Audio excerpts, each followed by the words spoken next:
So here we are. We're on the 6th hole at Indian Hills. It's a pretty good par 4, Virg. Yeah. I know you haven't played it, but it's a double fairway. And we know you're not the boss of the moss, but you are sure a swinger of the big stick.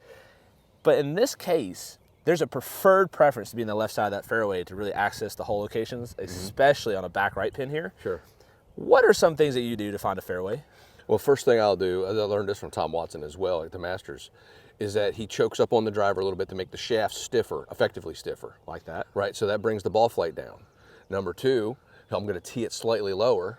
1, I'm going to hit it lower on the head. I'm going to have a little more spin, so I can have a little more control. And I like to hit these little fades. So I'm going to choke up on it, tee it a little bit lower, aim down for me, because I'm left-handed, aim down the right side, and just trust that the cut's going to be there. And I'm going to buy myself a little insurance because I know I can make par from the right rough, but I cannot make par from out of bounds. Yeah, so there's a little bit of out of bounds left here in this scenario. And so like what Virgil laid out is a pretty good strategy for you that, you know, you can at least hit drivers somewhat proficiently, right? That's kind of like a prerequisite in this scenario. Yeah. If you can't hit a driver at all, that's a different argument. But in this case, we can at least hit driver somewhat proficiently, like yours truly, somewhat proficiently, and have a little tidbit here. So Virgil likes his little high fade, so we're going to let him go up there and do his thing.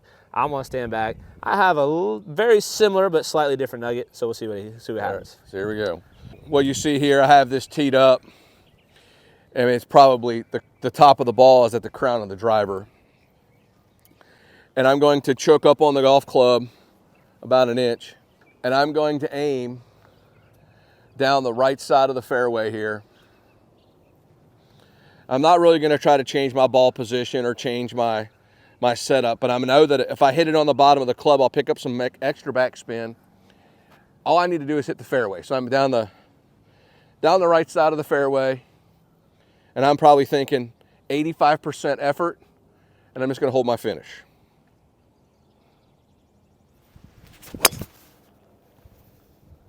Hit a little more than you wanted, but you should be fine. Left side. Yeah, just on the left side. So once again, I bought enough insurance with my aim to have an overcut stay in play.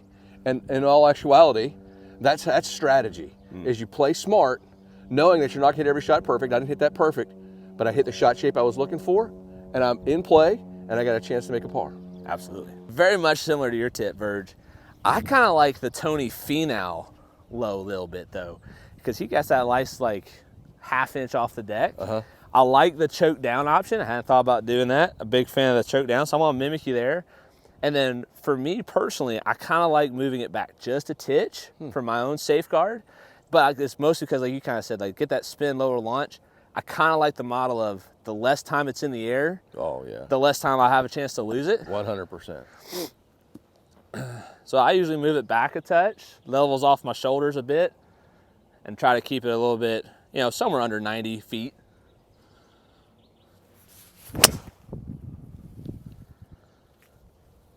Well, it goes pretty straight that way.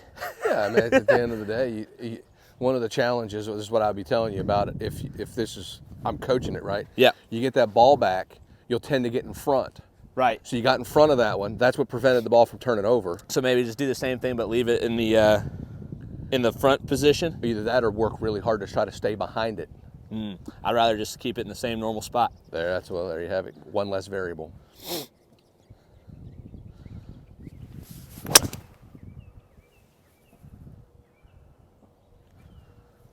Well, they serving free iced tea over there? Yeah. Well, you know, I'm a sucker for sweet tea.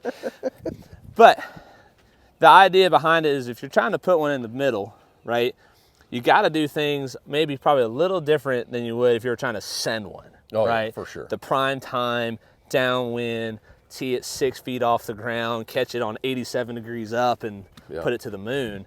And again, when you're trying to find the fairway, again, in my opinion, the less time it's in the air, the better off you are. It's a risk on wet days. For sure. Because you're going to lose the rollout most likely. But if you hit it decent enough, far enough, it could be that way when things get a little tight. You're not sitting there praying for about 8 seconds as the ball is airborne. That's right. Another thing about this is that even when you're working on this shot, one of the things you're actually working on is what I call a choke shot. Yeah. When you're really nervous, you're in a really tight spot. This is a fairway finder. Even if the fairway's really wide and you find yourself leading by one shot with 2 holes to play against people that you've never beaten before, you'll start getting in your own head, and it's a really good insurance shot to have in your bag so that you know you can put it in play and force the other guys to beat you. So you're saying Mito Pereira should have called you? He should have called me. Or definitely not made whatever the heck that swing was on 18. What a great way to end the video. So make sure you check out Virgil. All of his information is in the description below. He's here in Nashville with me, one of my best friends and mentors. So make sure you go check him out. And guys, Virgil, let's find some more fairways, man. Let's do it. See ya.